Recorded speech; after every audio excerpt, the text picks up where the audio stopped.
चैन दिल को मेरे अब तो करार आए तैबा से मेरे आका मेरा बुलावा चैन दिल को मेरे अब तो কি করে বলুন, গত 16-17 বছর ধরে যারা বাংলাদেশের ব্যাংক লুটপাট করে খালি করে দিয়ে চলে গেল, পালিয়ে গেল, তারা কি অশিক্ষিত ছিলেন না শিক্ষিত ছিলেন? শিক্ষিত ছিলেন।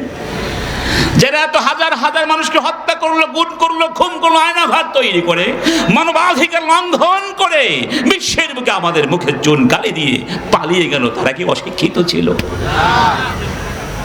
বিশ্ববিদ্যালয়গুলোতে যারা সন্ত্রাস আর হত্যার তাণ্ডব চালিয়েছিল, অবশ্যই তারা অশিক্ষিত ছিল না। এখনো সরকারি প্রশাসনিক অফিস আদালতে বসে ঘুষ ছাড়া যারা কাজ করে না, তারা কি অশিক্ষিত না শিক্ষিত? তাহলে এই শিক্ষার কি দাম আছে? যে শিক্ষা শিক্ষিত হলে মানুষের ভেতরের মনুষ্যত্ব জাগ্রত হয় না, যে শিক্ষা শিক্ষিত হলে মানবাধিকারের প্রতি শ্রদ্ধাশীল হতে পারে না, যে শিক্ষা শিক্ষিত হলে স্রষ্টার কোনো পরিচয় সে জানে না, যে শিক্ষা শিক্ষিত হলে নৈতিক মূল্যবোধে উজ্জীবিত হওয়ার কোনো সুযোগ সে খুঁজে পায় না, যে শিক্ষা শিক্ষিত হলে জনগণের ধন সম্পদ জান মাল ইজ্জত লুটপাট এবং সন্ত্রাস চালায়, ওই শিক্ষার কি আদৌ কোনো প্রয়োজন আছে? আল্লাহ কি বললেন? শেখো। কি শেখো? তার আগে একটা কথা জিজ্ঞেস করি, কোরআনের মধ্যে হাজার হাজার বিধান আছে না ভাই? ওলামায়ে কেরাম বলছেন সূরা আল বাকারার ভেতরে প্রায় 5000 বিধান আছে একটি সূরার ভেতরে। আল্লাহ সুবহানাহু ওয়া তাআলার অসংখ্য অসংখ্য অগণিত খাসাইস বৈশিষ্ট্য আছে। আমাদের নবীজির অসংখ্য বৈশিষ্ট্য আছে নাকি নাই? এত বিধান থাকা সত্ত্বে, এত কিছু থাকা সত্ত্বেও আল্লাহ যেই নির্দেশ দিয়ে কোরআনের অবতারণের সূচনা করলেন, সে বিষয়টি হলো পরক। সেই বিষয়টি কি? তাহলে পরক কি কোনো ঐচ্ছিক বিষয়, কোনো শখের বিষয়? আজকে অনেকে প্রশ্ন করা হলে, ভাই তোমার হবি কি? হয়তো কেউ কেউ বলবে বই পড়া। তা পড়া কিন্তু কোনো হবি নয়। জীবন ধারণ করার জন্য যেমন খাবার খাদ্য পানীয় গ্রহণ করা অনিবার্য, ঠিক তেমনি ভাবে ইসলামের দৃষ্টিতে পড়া লেখা এটা অনিবার্য একটা বিষয়। সুবহানাল্লাহ। এটা আনুষ্ঠানিক শিক্ষার মধ্যে সীমাবদ্ধ নয়, মৃত্যু পর্যন্তই এই নির্দেশ আমাদের পালন করে যেতে হবে। তার মানে ইসলামের সঙ্গে প্রথম যুদ্ধ শুরু হয়েছে জাহেলিয়াতের। জাহেলিয়া মানে জাহালুন থেকে জাহেলিয়া, অজ্ঞতা, মূর্খতা। মুসলিম মূর্খ হতে পারে না, মূর্খ মুসলিম হতে পারে। তার আল ইসলাম ওয়াল জাহালু লা ইউমকিন আন ইয়ামশিয়া জানবান ইলা জামবা। ইসলাম এবং মূর্খতা একসাথে চলতে পারে। সুবহানাল্লাহ বলবেন না? রব্বুল আলামিন বলছেন, আর-রাহমানু আল্লামাল কুরআন খালাকাল ইনসানা আল্লামাহুল বায়ান। আর-রহমান, তিনি তোমাদের কোরআন শিক্ষা দিয়েছেন, ঠিক না? তোমাদেরকে সৃষ্টি করেছেন, তোমাদেরকে বায়ান, তোমাদের ভাব প্রকাশের ক্ষমতা শিক্ষা দিয়েছেন, কথা বলার শক্তি দিয়েছেন। সুবহানাল্লাহ বলবো না? খেয়াল করুন তো, এখানে প্রথমে আল্লামা, পরেও আল্লামা, মাঝখানে খলাকা। আল্লামা এলেম থেকে, তিনি এলেম শিক্ষা দিয়েছেন। তার মানে প্রথমেও আল্লামা, পরেও আল্লামা, মাঝখানে বলেছেন খলাকাল ইনসান, মানুষকে আমি সৃষ্টি করেছি। তার মানে ইনসানিয়াতের আগেও এলেম, পরেও এলেম। এলেম ছাড়া কোন ইনসানিয়া হতে পারে? সুবহানাল্লাহ বলবো না? রাসূল বলছেন, আদ-দুনিয়া মালউনা ওয়া মালউনুন মা ফিহা। এই দুনিয়ার মধ্যে যা কিছু আছে, দুনিয়া আর দুনিয়ার মধ্যে যা কিছু আছে সব অভিশপ্ত, অভিশপ্ত, মালউন। কয়েকটা জিনিস ছাড়া, এক নাম্বার ইল্লা যিকরাল্লাহ, আল্লাহর জিকির ছাড়া, ওয়া মা ওয়ালা, এবং আল্লাহর জিকির করতে যা যা লাগে। এখানে জিকির মানে শুধু লা ইলাহা ইল্লাল্লাহ এর মধ্যেই সীমাবদ্ধ নয়। রব্বুল আলামিন বলছেন ومن أعرض عن ذكري فإن له معيشة ضنكا ونحشره يوم القيامة أعمى। আর যারা আমার এই জিকির থেকে মুখ ফিরিয়ে নেবে, আমার জিকিরকে অবজ্ঞা ছুঁড়ে মারবে, আমার কোরআন ফেলে দিয়ে নিজেরা বিধি বিধান জীবনধারা তৈরি করে সেটা মেনে চলবে, আমি তাদের জীবনকে সংকীর্ণ করে দেব, জীবনের সুখ শান্তি ছিনিয়ে নেব, দুনিয়ায় শাস্তি দেব, পরকালে তো শাস্তি আছেই, কঠিন শাস্তি। ওয়া নাহশুরুহু ইয়াউমাল কিয়ামাতি আ'মা, অন্ধ করে হাসরের ময়দানে উঠাবো। ওই লোকগুলো চিৎকার করে বলবে রব্বি লিমা হাশারতানি আ'মা ওয়া ক্বাদ কুনতু বাসীরা। হে আমাদের রব, হে আমার রব, অন্ধ করে কেন উঠালে? আমি তো অন্ধ ছিলাম না, আমার তো চোখে আলো ছিল, আমি তো চক্ষুষ্মান ছিলাম। রব্বুল আলামিনের পক্ষ থেকে জবাব দেয়া হবে ওয়া কাযালিকা আতাতকা আয়াতুনা ফানাসিতাহা,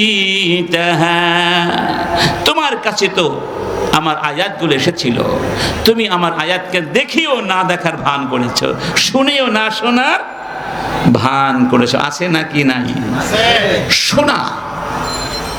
আল্লাহ বলছেন ওয়া মাসালুল লাযীনা কাফারু কামাসালিল্লাযী ইয়ানঈকু বিমা লা ইয়াসমাউ ইল্লা দুআআন ওয়া নিদাআ সুম্মুম বুকমুন উমিয়ুন ফাহুম লা ইয়াকিলুন। কাফেররা হলো ওই ব্যক্তির মতো যে এমন বস্তুকে ডাকছে যেই বস্তু তার কথার অর্থ বোঝার চেষ্টা করে না, শুধু চিল্লা চিল্লি শোনে। তারা অন্ধ, তারা বধির, তারা কিছু বোঝে। এর মানে হলো এই যে মাহফিল হচ্ছে না, অসংখ্য মাহফিল হয় না, কত মানুষ মাহফিলে এসে বসে আর কত মানুষ রাস্তাঘাটে ঘোরাফেরা করে, চায়ের দোকানে গল্প করে, ঠিক না? চা খায় আর বলে এই বক্তা খালি চিল্লা চিল্লি করে, কি যে ওয়াজ করে না, চিল্লা চিল্লি করে, মাইক একটা পেলে চিল্লা চিল্লি শুরু করে দেয়। মানে সে কথাগুলো বোঝে নাই, সে মনে করছে সে চিল্লা চিল্লি করে। আল্লাহ বলছেন ওদের অবস্থাটা শোনো। ধরুন গ্রামে যারা থাকেন, গ্রামের আমাদের ভাইয়েরা, কৃষক ভাইয়েরা সকালবেলা গরুর পাল নিয়ে মাঠে যান না? তো গরুর পাল নিয়ে মাঠে রওনা করছেন, হঠাৎ করে সংবাদ পেলেন যে বাড়িতে আগুন লেগে গেছে বা কোনো অঘটন দুর্ঘটনা ঘটে গেছে। এখন তিনি কি মাঠে যাবেন না বাড়ি যাবেন? অবশ্যই বাড়ি যাবেন। তো গরু সমাজকে লক্ষ্য করে ভাষণ দিলেন, সংগ্রামী গরু সমাজ, আমি বাধ্য হয়ে পরিস্থিতির শিকার হয়ে আমাকে বাড়িতে যেতে হচ্ছে, তোমরা ভদ্র ছেলের মতো মাঠে চলে যাও, খবরদার কারো ফসল নষ্ট করবে না, কাউকে কষ্ট দেবে না। ওই গরুগুলো কিন্তু তাদের কথা শুনে, গরুর কান নাই, সে শব্দ শোনে না, গরু শোনে তার মনিব চিল্লা চিল্লি করছে, গরু তার অর্থ বোঝে না। ঠিক আল্লাহর কোরআন আমরা যারা শুনি কিন্তু মনের কান দিয়ে শুনি না, আমরা ভাবি চিল্লা চিল্লি করছি কেন, কি বলতে চায়। ইন্না লিল্লাহ। আল্লাহ পাক তাদের সঙ্গে তুলনা করেছেন, ওরা ওই সমস্ত জন্তু জানোয়ারের মতো যারা আমার কোরআনের দিকে ভ্রুক্ষেপই করতে চায় না, শোনে না, শুনতে চায় না। আল্লাহ তুমি আমাদেরকে তোমার কোরআন বোঝার তৌফিক দান। আমার বন্ধুগণ, তো রাসূল বলছেন জিকির ছাড়া, আর জিকির করতে যা কিছু লাগবে, মূলত এই বিশ্ব সৃষ্টি করা হয়েছে আল্লাহর জিকিরকে বুলন্দ করার জন্য, ঠিক না? আল্লাহ কি বলছেন? ওয়া আকিমিস সালাতা লিযিকরি। অন্য জায়গায় বলছেন ওয়ালা যিকরুল্লাহি আকবার, ওয়ালা যিকরুল্লাহি আকবার। আমার জিকির সবার চেয়ে বড়, আমার জিকিরকে বুলন্দ করবার জন্য নামাজ পড়ো। قل الحمد لله الذي لم يتخذ ولدا ولم يكن له شريك في الملك ولم يكن له ولي من الذل فكبره تكبيرا। আমি সেই মহান সত্তা, এই মহাবিশ্ব আমি সৃষ্টি করেছি, আমার কোনো অংশীদার নাই, আমি নিরঙ্কুশ সত্তাধিকারী মহাবিশ্বের। সুবহানাল্লাহ। আমাকে কেউ লাঞ্ছিত করতে পারে না, কারো সহযোগিতা আমার দরকার হয় না। অতএব বিশ্বময় তোমরা আমি আল্লাহর শ্রেষ্ঠত্বতার ঘোষণা করো, বলো আল্লাহু আকবার। আপনারা কি জানেন হেরা গুহায় ওই কথাগুলো বলার পরে রাসূল যখন ফিরে আসলেন, এর পরে রাসূলকে কি বলা হয়েছিল? রাসূল যখন কম্বল জড়িয়ে অনেকটা ভীত সন্ত্রস্ত হয়ে ঘরের মধ্যে অবস্থান করছিলেন, আল্লাহর পক্ষ থেকে পরে বলা হয়েছিল, ইয়া আইয়ুহাল মুদ্দাসসির কুম ফাআনযির ওয়া রাব্বাকা ফাকাব্বির। ওই পিছনে পড়ে থাকতে চাই না। আমরা হারাম হারাম হারাম বলতে বলতে মিডিয়া জগৎ সব ওদের হাতে ছেড়ে দিয়েছিলাম, সাংস্কৃতিক অঙ্গন সব ওদের হাতে ছেড়ে দিয়েছিলাম। এই জন্য বাংলাদেশের সংস্কৃতিকে ওরা নোংরামিতে ভরে দিয়েছে। সাংস্কৃতিক অঙ্গনকে এত মানে নিচে নামিয়ে দিয়েছে যে আসলে কোন রুচির মধ্যে আর এখন আর নাই। যাই হোক, আমরা শেষ করবো, একটু পরে শেষ করবো। আপনাদের কষ্ট হচ্ছে আমি জানতে পারি, আমিও রাত্রিবেলাই চলে যাবো ইনশাআল্লাহ। অনেক দূর থেকে এসেছি, আপনাদেরকে পেলাম, আমার খুব ভালো লাগলো, আলহামদুলিল্লাহ। আমার বন্ধুগণ, আমরা কেমন শিক্ষা চাই? যেই শিক্ষায় শিক্ষিত হলে আমাদের সন্তানগুলো হবে সাহাবীদের মতো। কাদের মতো? যেই সাহাবীরা মাত্র কয়েক বছর আগে এই পৃথিবীর সবচেয়ে অসভ্য জাতি ছিলেন না? মদ, নারী আর যুদ্ধ, এই তিনটি ছিল তাদের জীবনের অবিচ্ছেদ্য কি বিষয়। সেই জায়গা থেকে রাসূল যেই শিক্ষার মাধ্যমে তাদেরকে পৃথিবীর বুকে শ্রেষ্ঠ সভ্য জাতি বানিয়েছিলেন, তাদের মতো শিক্ষিত শ্রেষ্ঠ সমাজ, এরকম সুসভ্য প্রজন্ম পৃথিবী থেকে আমার পর্যন্ত আর আসার কোনো সম্ভাবনা তাদের পর্যায়ে পৌঁছাতে পারবে না। চেষ্টাতে করতে হবে ইনশাআল্লাহ। একজন মনীষী তিনি বলছেন, মুহাম্মাদুর রাসূলুল্লাহ সত্য নবী, এটা প্রমাণ করবার জন্য যদি আর কোনো মুআজিজা নাও থাকতো, সাহাবীরাই যথেষ্ট। তারাই যথেষ্ট, তারাই প্রমাণ করছেন, তাদের দ্বারাই প্রমাণিত হয়েছে এই কোরআন সত্য, ইসলাম সত্য, নবী সত্য। আমার বন্ধুগণ, আমরা সেই শিক্ষা চাই যেই শিক্ষা শিক্ষিত হলে এই জমিনে আল্লাহ আমাদেরকে যে লক্ষ্যে পাঠিয়েছেন, খিলাফত প্রতিষ্ঠা, এই জমিনকে সুন্দর করে সাজাবে তোমরা, সভ্যতা তৈরি করবে, মানবাধিকার প্রতিষ্ঠা করবে, এই জমিনে ন্যায় বিচার প্রতিষ্ঠা করবে, এই জমিন থেকে স্বৈরাচার উৎখাত করবে, এই জমিন থেকে ইসলাম বিরোধী সমস্ত কর্মকাণ্ড উৎখাত করে তোমরা মানুষের জন্য একটা সুন্দর সমাজ উপহার দেবে। সেই দায়িত্ব পালন করবার যোগ্য তাদের শিক্ষার মাধ্যমে হয়, সেই শিক্ষা আমরা চাই।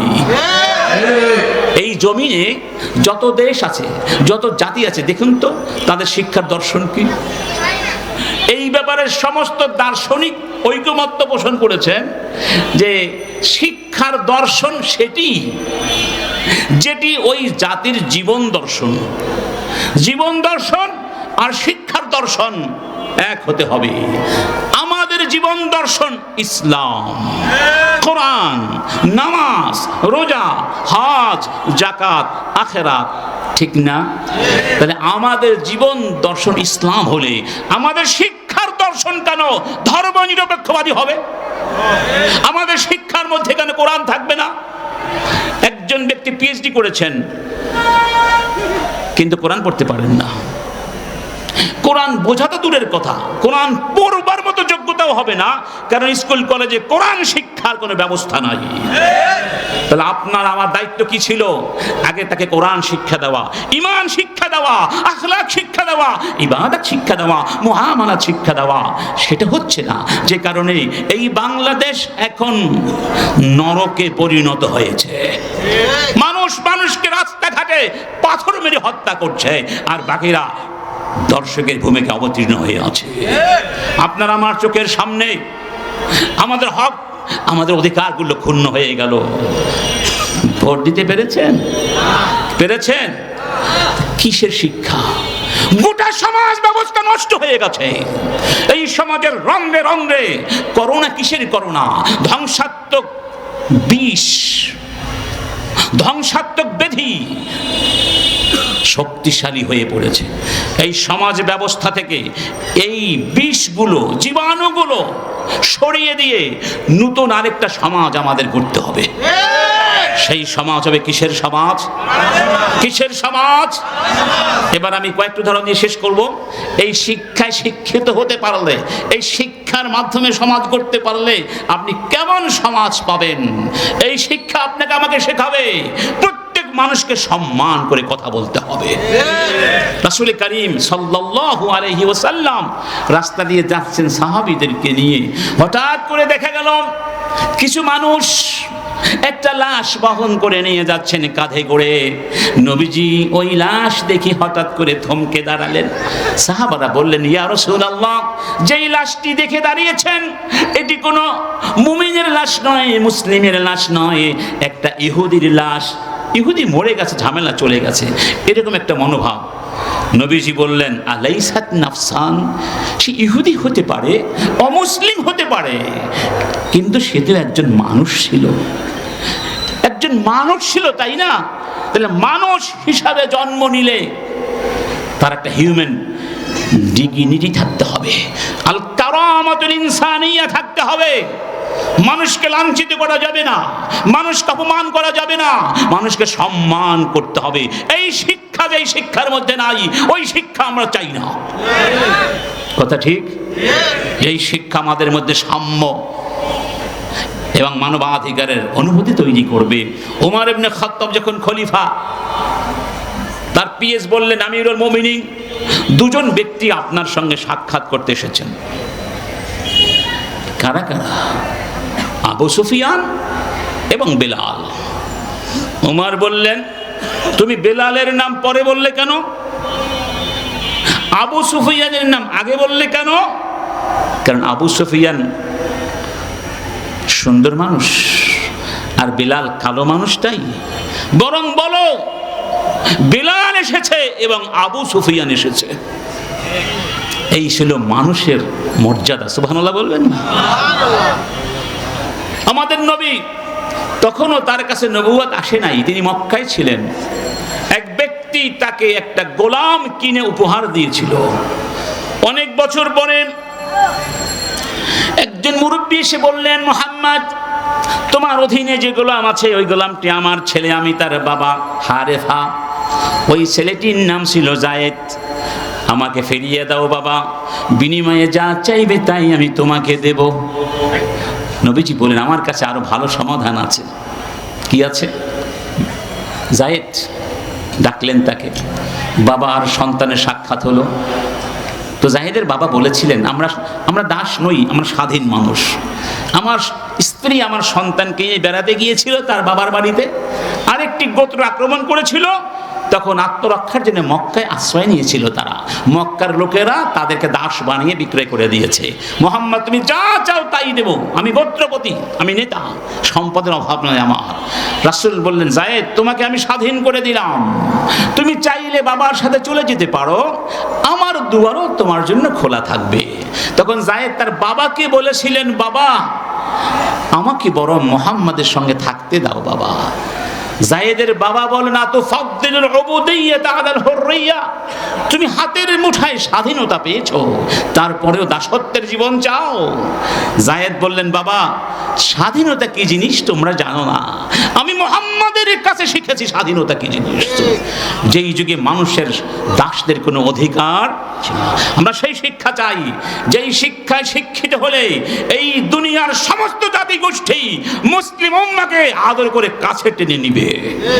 উমরের যুগে যখন আমরা সিরিয়া বিজয় করলাম, গভর্নর ছিলেন আবু ওবায়দা ইবনে জাররাহ। উমর চিঠি দিলেন, আবু ওবায়দা আমার চিঠি পাওয়ার সাথে সাথে সমস্ত সৈন্যবাহিনী নিয়ে সীমান্তে চলে যাও, রোমক সম্রাট বিশাল সৈন্য সমাবেশ ঘটিয়েছে, এক্ষুনি তোমার চলে যেতে হবে, আমাদের সীমান্ত রক্ষিত হয়ে পড়েছে। আবু ওবায়দা সিরিয়ার খ্রিস্টানদেরকে বললেন, তোমরা আমাদেরকে জিজিয়া ট্যাক্স দিয়েছিলে, আমরা তোমাদেরকে ন্যায় বিচার উপহার দিব, আমরা আর থাকতে পারছি না, আমাদের চলে যেতে হচ্ছে, তোমরা তোমাদের যা ট্যাক্স দিয়েছে সব ফেরত দিয়ে দিব। আমরা চলে গেলাম। তখন সিরিয়ার খ্রিস্টান জনগোষ্ঠী বলেছিলেন, মুসলিম নেতৃবৃন্দ শোনো, আমরা যা দিয়েছি তা ফেরত নেব না, প্রয়োজনে তোমাদেরকে আমরা তোমাদের যুদ্ধের ব্যয়ভার বহন করবার জন্য আরো দেব, শর্ত হলো কথা দাও তোমরা বিজয়ী হলে আবার আমাদের কাছে ফিরে আসবে। এটা সেই ন্যায় বিচারের জন্য মানুষ ইসলামকে ভালোবাসত। সুবহানাল্লাহ বলবেন। কি শিক্ষা আমরা নিয়েছি, কি শিক্ষা দিতে দেয় শুনুন। এই বাগদাদে একজন বড় আল্লাহর ওলি ছিলেন, আস-সাহাল আত-তাস্তুরি, তার একজন ইহুদি প্রতিবেশী ছিল। মৃত্যুর সময় ডাকলেন, বললেন, ভাই তুমি আমার প্রতিবেশী, সারা জীবন ঘরের ময়লাগুলো ঝাড়ু দিয়ে আমার ঘরের দিকে পাঠিয়ে দিয়েছ, আমার অনুরোধ, আমি মনে হয় বাঁচব না, আমি মরে গেলে এই কাজটি আর করো না ভাই। ইহুদি বলল, সত্যি সত্যি আমি সারা জীবন তোমাকে কষ্ট দেওয়ার জন্যই আমার ময়লাগুলো তোমার দিকে ছুঁড়ে মারতাম, কিন্তু প্রশ্ন হলো কেন তুমি কোনোদিন প্রতিবাদ করো নাই?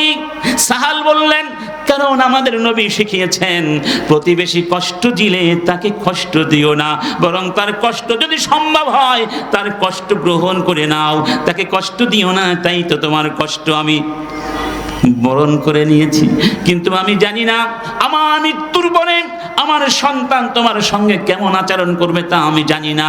ইহুদি বলল, এই যদি হয় তোমার শিক্ষা, তোমার নবীর শিক্ষা, তাহলে আমিও তোমার ধর্ম গ্রহণ করতে চাই। ইল্লাল্লাহু মুহাম্মাদুর রাসূলুল্লাহ। এই শিক্ষা আজকে ভাই কি বলেন আছে? ওমর ইবনে খাত্তাব মসজিদে দাঁড়িয়ে ভাষণ দিচ্ছেন, আইয়ুহান নাস ইসমাউনি ওয়া আতিউনি, আমার কথা শোনো, মানো। সালমান আল ফারিসি দাঁড়িয়ে গেলেন, ওমর লা সামআ লাকা ওয়ালা তাআ, তোমার কোনো কথা শুনবো না, তোমার কথা মানবো না। আগে বলো তোমার গায়ে যে লম্বা জামা কি দিয়ে বানিয়েছো? আমার তো মনে হয় তুমি ইয়ামানি চাদর দিয়ে বানিয়েছো, যে চাদর আমাদেরকে একটি একটি করে দিয়েছো, আর তুমি মনে হয় দুটো নিয়েছো, কারণ তুমি লম্বা মানুষ, ওই খাটো চাদরে তোমার তো লম্বা জামা হওয়ার কথা নয়। তখন তার সন্তান আব্দুল্লাহ দাঁড়িয়ে বললেন, চাচ্চু শোনো, আমারও তো একটা চাদর ছিল, আমিও তো জনগণ, আমি আমার চাদরটা বাবাকে দিয়েছি, বাবা দুটো চাদর দিয়ে এই লম্বা জামা বানিয়েছিলেন। তখন সালমান বলেন, আল আন ইসকুল নাসমা, এখন বলুন আমরা আপনার কথা শুনবো। এই পৃথিবীর কোন শাসক আছে যেই শাসক তার সামনে দাঁড়িয়ে এভাবে আপনি বলতে পারবেন? বলতে পারবেন? এই শিক্ষা আজকের শিক্ষা ব্যবস্থার ভিতরে নাই। জনগণের সামনে দাঁড়িয়ে জবাব দেবার মতো দুঃসাহস তারা করতে পারে না। যদি সেই দিন বঙ্গভবন থেকে, নাকি গণভবন থেকে তিনি পালিয়ে না যেতেন, একটা চুলো পাওয়া যেত না, একটা হাত পাওয়া যেত না, একটা দাঁত পাওয়া যেত না। এমন নির্যাতন তারা করেছেন যে মানুষ তাদেরকে হাতের মুঠোয় পেলে কিচ্ছু রাখবে না। অথচ আমাদের নবী সেই যে বদরের প্রান্তরে যে শিক্ষা আমাদেরকে দিয়েছেন, এক সাহাবী বাহিরে দাঁড়িয়ে রয়েছেন, কাতারের বাহিরে রাসূল সৈন্য সমাবেশ ঘটাচ্ছেন। সাওয়াত ইস্তাওয়ি, লাইনে গিয়ে দাঁড়াও, ডিসিপ্লিন মেনটেন করো। একটা খোসা দিলেন আস্তে করে লাঠি দিয়ে। সাওয়াত বললেন, ইয়া রাসূলুল্লাহ, আমাকে আপনি খোঁচা মেরেছেন, আমি ব্যথা পেয়েছি, আমিও আপনাকে একটা খোঁচা দিতে চাই, আমি কিসাস নিতে চাই। আপনি ইসলাম সত্য ধর্ম নিয়ে এসেছেন, ন্যায় বিচার করতে এসেছেন। রাসূল বললেন, নাও লাঠি, আমাকে খোঁচা মারো, আঘাত করো, আমি ঠিক যেভাবে করেছি করো। আমার গায়ে তো জামা নাই ইয়া রাসূলুল্লাহ। রাসূল জামাটা খুলে ফেললেন বা উঁচু করে ধরলেন। এবার সাওয়াদ রাসূলকে জড়িয়ে ধরে পাগলের মতো চুমু খেতে লাগলেন। নবীজি বললেন, সাওয়াদ এই কাজটা কেন তুমি করলে? সাওয়াদ বললেন, ইয়া রাসূলুল্লাহ, হাদারানি মা তারা, দেখতেই তো পাচ্ছেন কিছুক্ষণ পরে যুদ্ধে ঝাঁপিয়ে পড়তে হবে। জানি না ওই যুদ্ধের ময়দান থেকে কোনোদিন ফিরে আসবো কিনা, হয়তো শহীদ হয়ে যেতে পারি, আর কোনোদিন আপনার সঙ্গে হয়তো আমার সাক্ষাৎ হবে না। তাই আমি চেয়েছিলাম আমার জীবনের শেষ স্মৃতিটুকু যেন আপনার সঙ্গেই থাকে। এরকম সাহস জমিনের কোন বিচারকের আছে? ওমর ইবনে খাত্তাব, তার কাছে নালিশ করলো ইহুদি আলী ইবনে আবি তালেবের বিরুদ্ধে। চিন্তা করতে পারেন, আজকে যারা বলছে ইসলামী রাষ্ট্র আসলে অমুসলিমরা একেবারে নিষ্পেষিত হয়ে যাবে, মিথ্যা কথা। ইসলামী রাষ্ট্রে অমুসলিমরা যে অধিকার পায়, এটা তাদের নিজের ধর্মেও পাবে। এটা তাদেরও দেশ, আমাদেরও দেশ, ঠিক না? তাদের অধিকার নাই? তারা এমপি হতে পারবে না? অবশ্যই পারবে। তাদের প্রতিনিধি লাগবে না? তাদের কথা বলতে হবে না? আমার বন্ধুগণ, ডাকলেন বিচারক, খলিফা ডাকলেন ইহুদিকে, আলী ইবনে আবি তালেবকে ডাকলেন। ইহুদিকে বলেন, এখানে দাঁড়াও। আলী ইবনে আবি তালেবকে বলেন, আবুল হাসান, হাসানের বাবা, আপনি আপনার প্রতিপক্ষের পাশে দাঁড়িয়ে যান। বিজানিবি খাসামিকাল ইয়াহুদি। এই কথা বলার সাথে সাথে আলীর চেহারা কালো হয়ে গেল। ওমর বললেন, হাসানের বাবা, আপনাকে ইহুদির পাশে দাঁড়াতে বলার সাথে সাথে আপনার চেহারা মলিন হয়ে গেল, কষ্ট পেয়েছেন? বললেন, হ্যাঁ, অনেক কষ্ট পেয়েছি, তবে সেজন্য কষ্ট পাইনি। আমি কষ্ট পেয়েছি এই জন্য যে আমার সামনে বসে আমার প্রতিপক্ষ ইহুদিকে নাম ধরে সম্বোধন করেছেন, আর আমাকে নাম না ধরে অতিরিক্ত সম্মানার্থে আবুল হাসান, হাসানের বাবা বলে সম্বোধন করেছেন। আপনি আমাদের মধ্যে বিচারাঙ্গনে সমতা বিধান করতে পারেন নাই, এটা ইসলামী আইনের খেলাফ করেছেন, এই জন্য আমি কষ্ট পেয়েছি। সেই আইন কারা কারা চান? সেই আইন কারা কারা চান?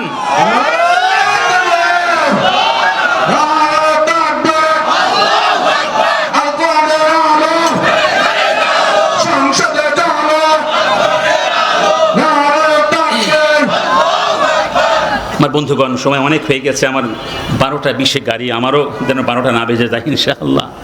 আর দু একটা কথা বলে শেষ করব, শুধু বোঝানোর জন্য আপনাদেরকে। আমরা বুঝবো ইসলামটা কত সুন্দর, কত চমৎকার, কত সুন্দর শিক্ষা ইসলাম আমাদেরকে দিয়েছে। এই যে বাগদাদে এক তাবেই ব্যবসা করতেন, কাপড়ের ব্যবসা।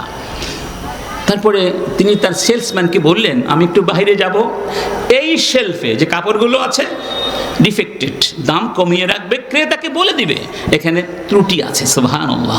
ধোঁকাবাজির কোন স্থান ইসলামে? সুবহানাল্লাহ বলবেন না? এক তাবেই নাম ছিল না যিনি স্বপ্নের ব্যাখ্যা করেছিলেন? আচ্ছা, পরে বলছি। হ্যাঁ, ইবনে সিরিন, বারাকাল্লাহু ফিক, ইবনে সিরিন। তিনি ছাগল বিক্রয় করতে বাজারে নিয়েছেন।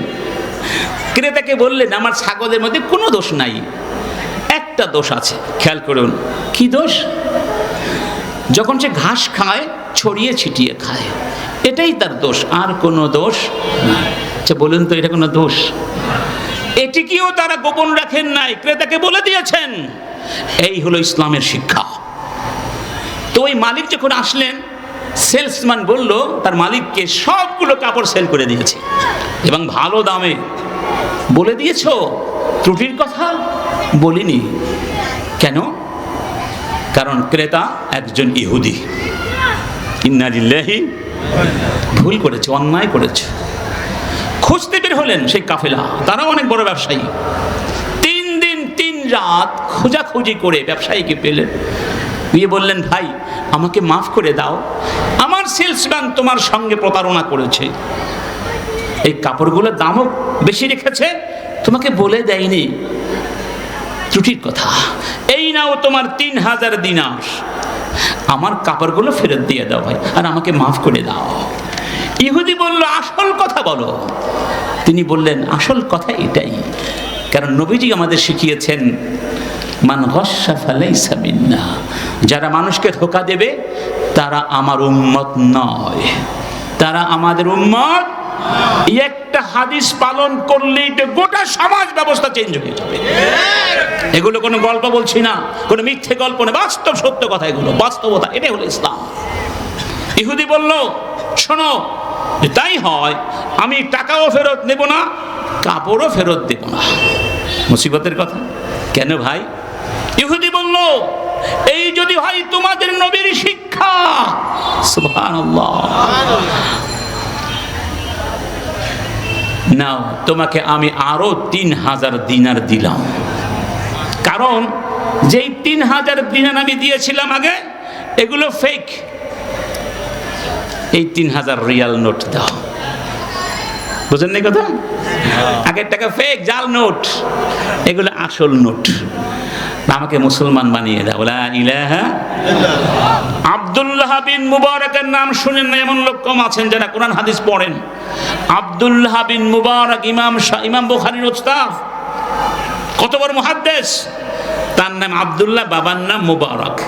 বাবা ছিলেন দাস, তার মনিব ছিলেন ওই যুগের চিফ জাস্টিস, প্রধান বিচারপতি।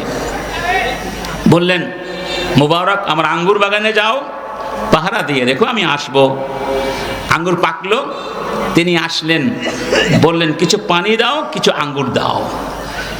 মিষ্টি আঙ্গুর আনবে কিন্তু। নিয়ে আসলেন টক আঙ্গুর। বললেন তোমাকে বললাম মিষ্টি আঙ্গুর আনতে, আবার আনলেন, এবারও টক।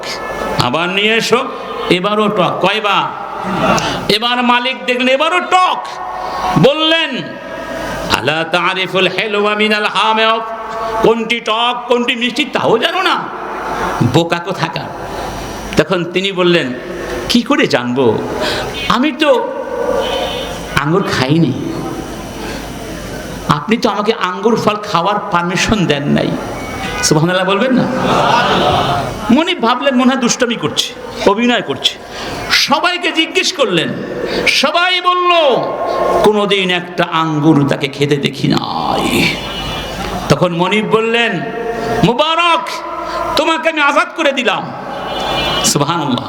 আর দাঁড়াও, আমার একটি সুন্দরী মেয়ে আছে, এই সহজে অনেক উচ্চ শিক্ষিত পদবীধারীরা আমার মেয়েকে বিয়ের প্রস্তাবনা দিয়েছে, কিন্তু আমি আমার মেয়েকে তোমার মতো একজন সৎ মানুষের সাথে বিয়ে দিতে চাই। তিনি বললেন, আপনার মেয়ের আপত্তি না থাকলে আমার কোনো আপত্তি নাই। সেই ঘরে জন্ম নিয়েছিলেন আব্দুল্লাহ বিন মুবারক। সুবহানাল্লাহ বলবেন? এরকম সোনার মানুষ, এরকম সোনালী সমাজ, এরকম সততা ভিত্তিক রাষ্ট্র ব্যবস্থা, এরকম কোরআন ভিত্তিক শিক্ষা ব্যবস্থা, এরকম নৈতিকতা সমৃদ্ধ প্রজন্ম যারা চান, আগামীর বাংলাদেশ গঠন করার সুযোগ এসে গেছে। এই সুযোগ বারবার আসবে না। বন্ধু, যারা যেই দল করেন, আল্লাহর ওয়াস্তে আপনি যদি মুসলমান হয়ে থাকেন, এই কোরআন যার মাধ্যমে জমিনে প্রতিষ্ঠিত হওয়ার সম্ভাবনা মনে করেন, তাদেরকে আপনারা ভোটটা দিবেন, এটাই আমার আবেদন। নতুন বাংলাদেশ গড়ুন না, দেখুন না কি হয় দেশে।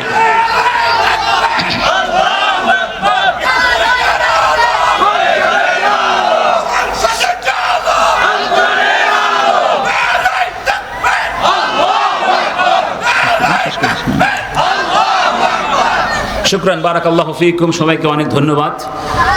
আমরা এখানেই শেষ করবো ইনশাআল্লাহ। তবে এখানে কিন্তু শেষ নয়, কোরআনের কোনো শেষ আছে ভাই? দেখেন না হাফেজরা খতম করে আবার বিসমিল্লাহির রহমানির রহিম, আলিফ লাম মিম, ঠিক না? আবার শুরু, আবার শেষ, আবার এভাবেই চলবে ইনশাআল্লাহ। এই কোরআন কারা কারা ঘরের ভেতরে পরিবারকে নিয়ে পড়তে রাজি আছে? একটু আল্লাহকে হাত জাগিয়ে দেন। আল্লাহু আকবার। হাদিস চর্চা করতে হবে, 5 ওয়াক্ত নামাজ জামাতে পড়বো ইনশাআল্লাহ। আমরা আল্লাহর জমিনে আল্লাহর সৈনিক। আল্লাহর দিন যদি আমরা প্রতিষ্ঠিত না করি, কাফেররা করে দিবে।